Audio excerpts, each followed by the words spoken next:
Oi, gente! E aí, tudo bem com você? Nós chegamos para o Papo Saúde, o podcast da Unimed Ceará.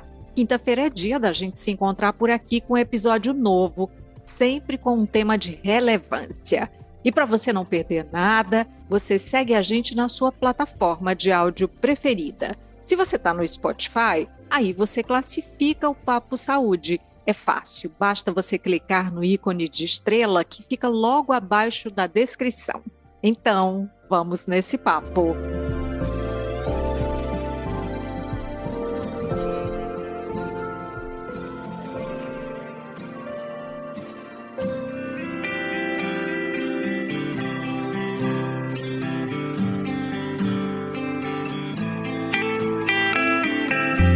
Quantas vidas cabem em uma vida só? Esse é o slogan da nova campanha de incentivo à doação de sangue, realizada pelo Centro de Hematologia e Hemoterapia do Ceará, o HEMOCE, que é vinculado à Secretaria da Saúde do Estado.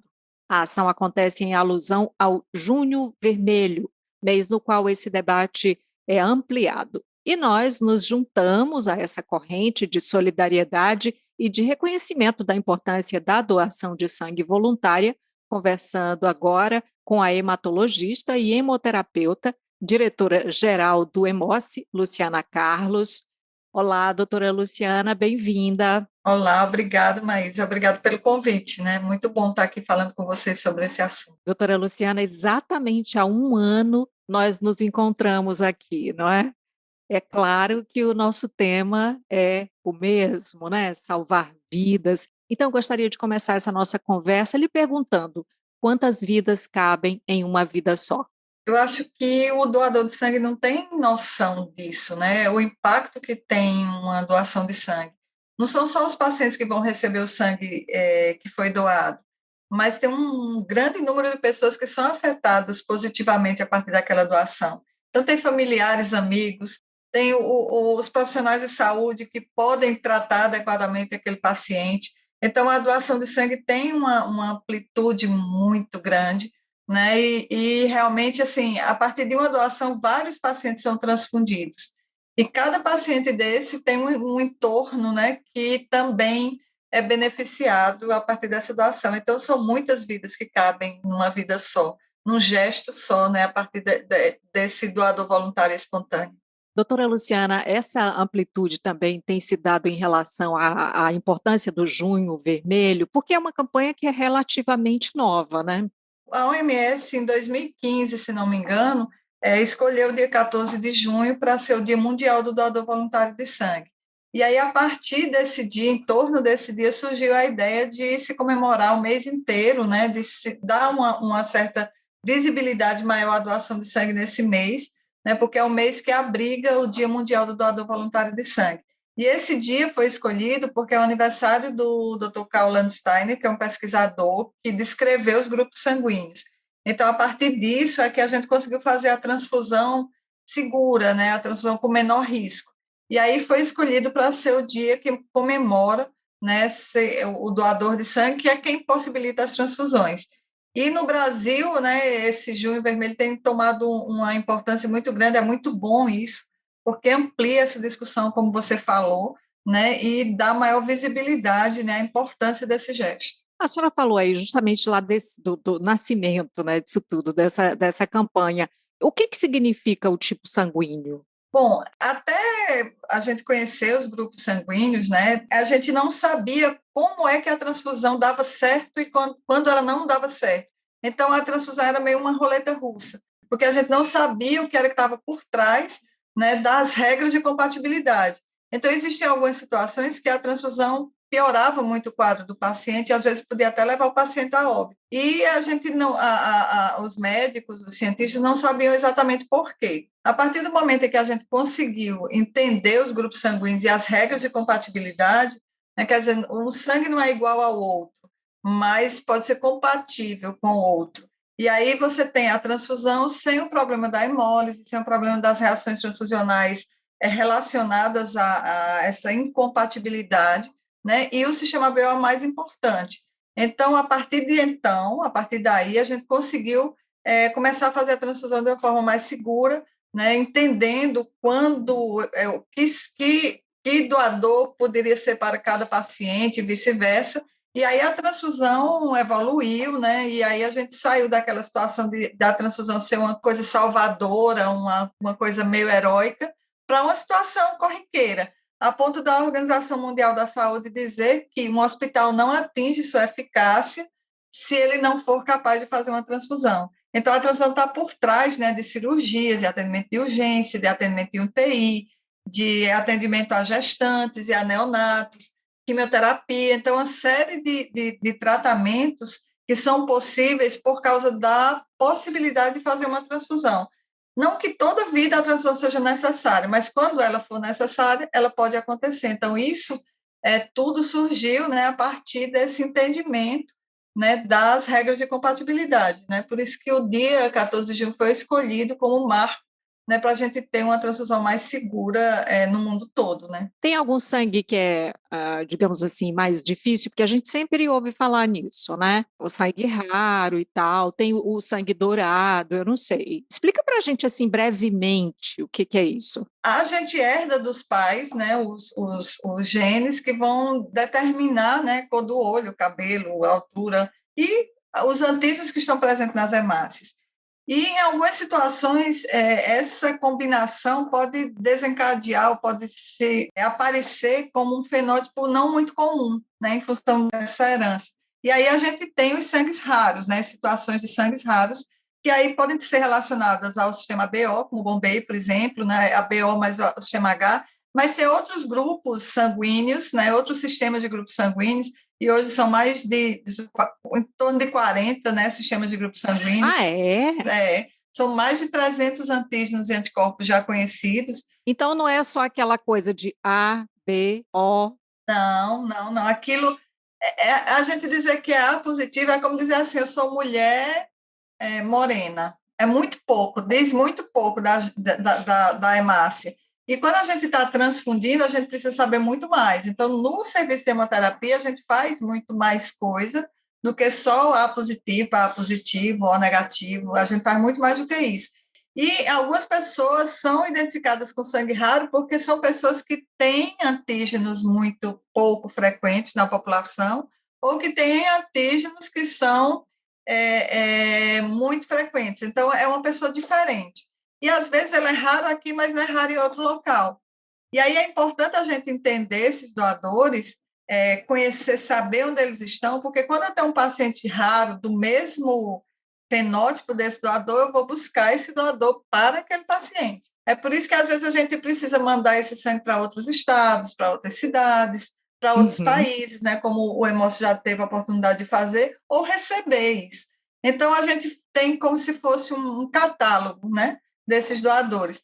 E aí a gente não consegue achar esse doador raro se a gente não tiver um grande número de doadores. Então, a partir dos serviços maiores é que tem uma possibilidade maior de achar esses doadores, né? Porque tem mais pessoas sendo fenotipadas e tendo sua classificação sanguínea feita. Muito importante essa sua explicação, porque às vezes a gente acha que é uma coisa simples, né? Não é. E aí esse doador raro, ele é orientado a não doar, porque os homens só podem doar 4 vezes por ano, as mulheres 3 vezes, tem os intervalos, e se a gente encontrar um paciente raro e esse doador não puder doar, porque doou há pouco tempo, a gente fica com um problema.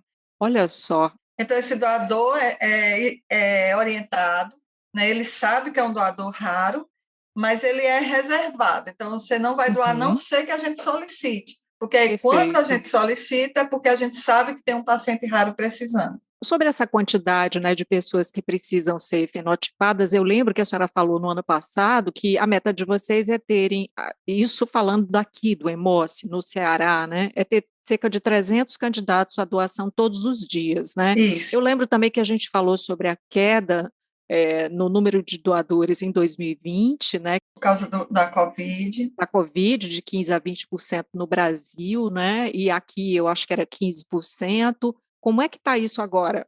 A gente conseguiu uma certa estabilidade, né? A partir do momento em que teve o primeiro impacto, né? Que a gente teve que fazer o distanciamento social, respeitar isso, e a gente não podia fazer as campanhas, né?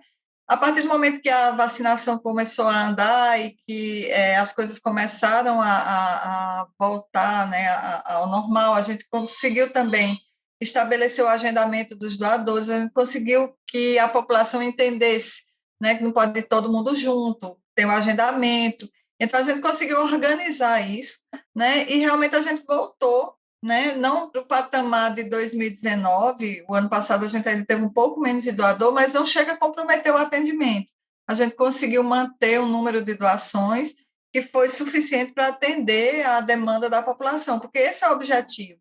A gente não quer doador por ter doador, a gente quer o doador num número de doações suficiente para atender a demanda. Também não pode ser demais, porque não é justo que a gente peça às pessoas para doarem sangue e depois a gente não tem o que fazer com esse sangue. É uma equação que tem que fechar, né? Tem que casar. Isso. E aí a gente pôde o ano passado, por exemplo, mais de 50% das solicitações de sangue raro do país, no ano passado, foram atendidos pelo Hemose, porque a gente tem essa prática de procurar esses doadores raros, de catalogá-los, de explicar, de saber onde eles moram, de poder contactar com esse doador. E também a gente pôde ajudar alguns estados que entraram em contingência, né, onde teve algumas situações de emergência, então a gente pôde fazer isso. Então, a gente conseguiu aqui no Ceará uma certa estabilidade. Isso não quer dizer que as pessoas não precisam continuar doando, a estabilidade Claro. só existe porque tem essa doação todo dia. E assim, a gente tem uma parceria muito boa com a sociedade, né? Não só o doador em si, mas as empresas que estimulam a doação, a imprensa que estimula a doação, os comunicadores que estimulam a doação. Então, essa parceria não é só o doador também que é importante, é todo o entendimento, toda a sociedade, né, do Estado, né, que entende isso e que contribui, né, para que a gente tenha essa estabilidade. A gente pode falar assim num tamanho de catálogo, quantos doadores tem, doadores recorrentes, enfim, hoje no Ceará? A gente tem no Ceará 51% de doadores de repetição. Então, 51% dos doadores que doam sangue no estado hoje são doadores que doam pelo menos 2 vezes por ano. Isso é muito bom, porque são pessoas que se comprometem com o processo de doação. Elas não estão ali doando porque alguém pediu naquele momento, ou porque naquela hora ela foi fazer uma coisa legal hoje. Não, é um doador que entende a importância de ser doador e que faz isso de forma regular. Uhum. Alguns mais do que 2 vezes ao ano, né? Os doadores de plaqueta, por exemplo, muito mais do que isso, mas esse número de doadores de repetição faz com que a gente tenha uma segurança, tanto no estoque, como no menor risco de desencadeamento de reações transfusionais, porque são doadores examinados recorrentemente, são doadores que a gente consegue fenotipar, são doadores que a gente consegue qualificar melhor, né? E aí a gente tem uma atenção realmente para os pacientes muito mais segura. Uhum. A partir do momento em que você tem doadores espontâneos, voluntários, altruístas e doadores de repetição. Isso de doar 2 vezes por ano, né? Porque também tem um tempo mínimo, né? A senhora, inclusive, citou ali brevemente, mas então vamos lá. Para homens, são 2 meses? São 4 doações por ano, no máximo, e com Certo. intervalo mínimo de 60 dias entre uma doação e outra.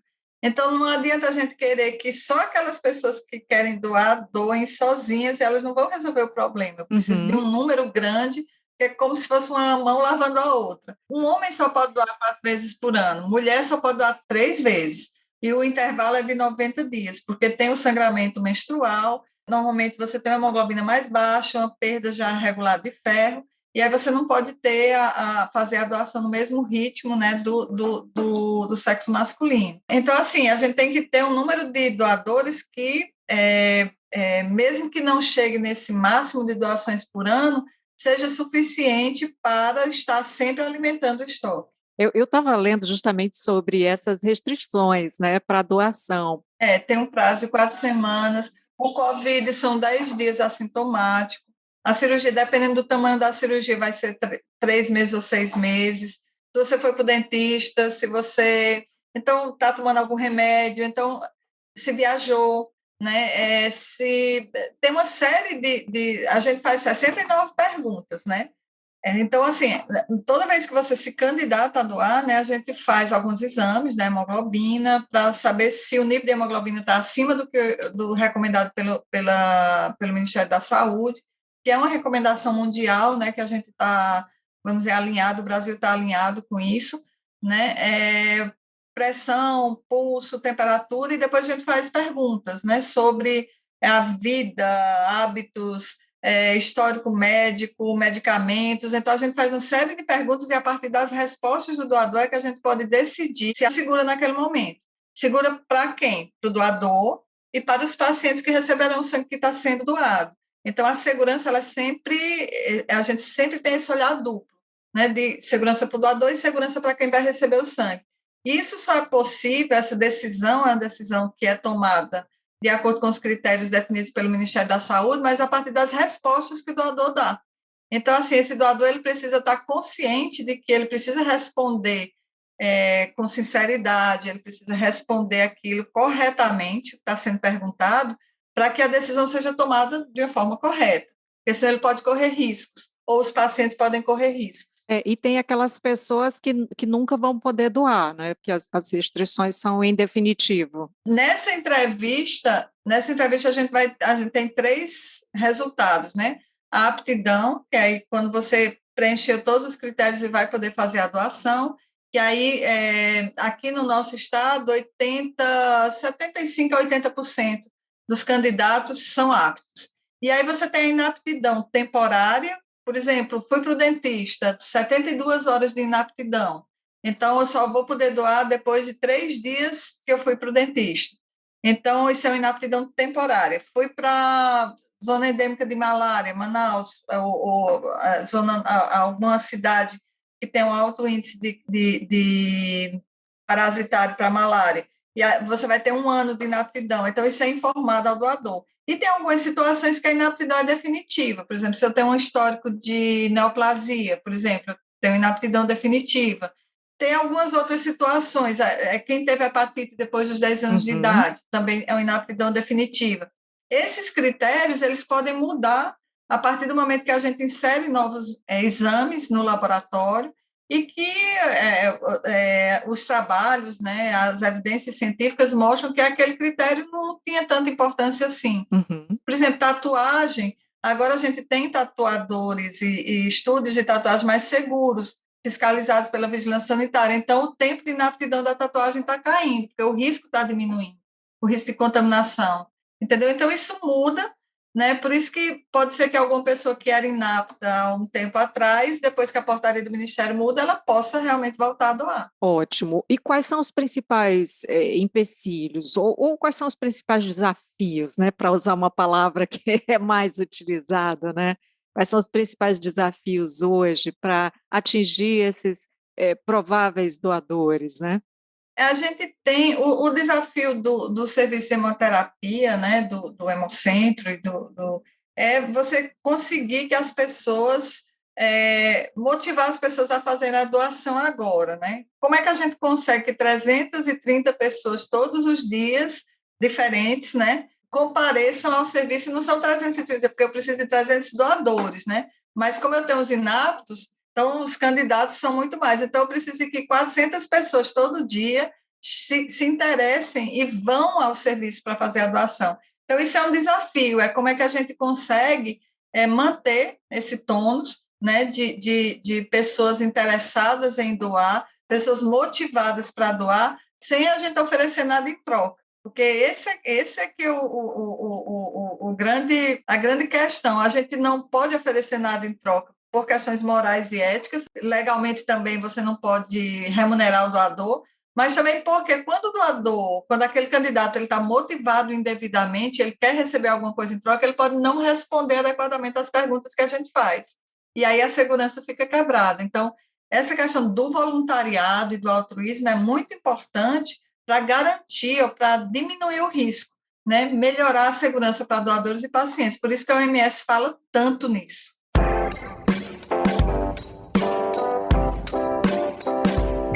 Doutora, qual é o caminho, ou quais são os caminhos desse sangue até chegar no receptor? Isso é uma coisa que me desperta curiosidade, porque a senhora falou aí que o Hemóce, que é o Hemocentro aqui do Ceará, envia esse sangue, né, para outros países, inclusive, né?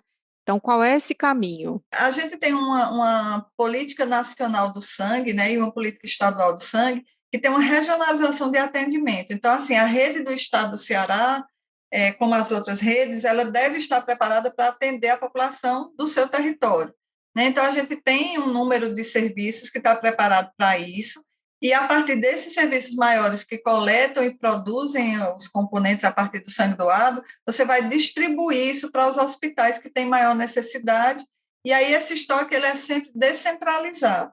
Então, a gente tem uma centralização da produção e uma descentralização na distribuição. Então, a gente tem os 5 hemocentros e o hemonúcleo aqui no estado coletando sangue, mas a gente está tendo 480 serviços, né, a partir de 64 agências transfusionais.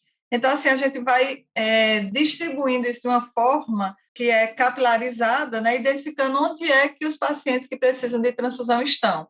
Então, ali você mantém estoques descentralizados, e nos hospitais menores, a gente pode ir mandar o sangue no momento em que o paciente está precisando. Mas se é um hospital que pode ter emergência, você tem que deixar o sangue lá. Então, a gente vai o tempo todo descentralizando esse estoque. E aí, a partir do momento que a doação é feita, a gente prepara os componentes e se distribui. E aí a gente sabe quantos componentes eu preciso deixar no IJF, quantos eu preciso deixar no HGF, quantos eu preciso deixar no Hospital de Canindé, no Hospital de Caucaia, e a gente faz essa distribuição diariamente para que, quando o paciente chegue lá nesse hospital menor ou nesse hospital maior, ele possa receber a transfusão. Então, a gente sabe quantas bolsas têm que estar distribuídas e de que grupos sanguíneos, porque isso é um pouco estável, né? Como a população tem uma distribuição genética mais regular, a gente tem essa condição de prever isso, né? E já deixar isso distribuído. Então, a gente atende hoje no Hemóce 480 serviços. Então, é muita coisa, é um esforço muito grande, né? Mas a gente consegue fazer isso por causa dessa logística de distribuição dos componentes. Aí tudo com temperatura adequada, com tempo de transporte adequado. A logística da gente é uma coisa interessante de se conhecer, é bonito. É bonito. A senhora está falando aí, eu estou vendo as imagens, sabe? Porque você está lidando com a vida das pessoas, então tem que ter agilidade, né? Tudo, essa logística tem que funcionar muito bem, né? Os profissionais têm que estar muito bem preparados, né?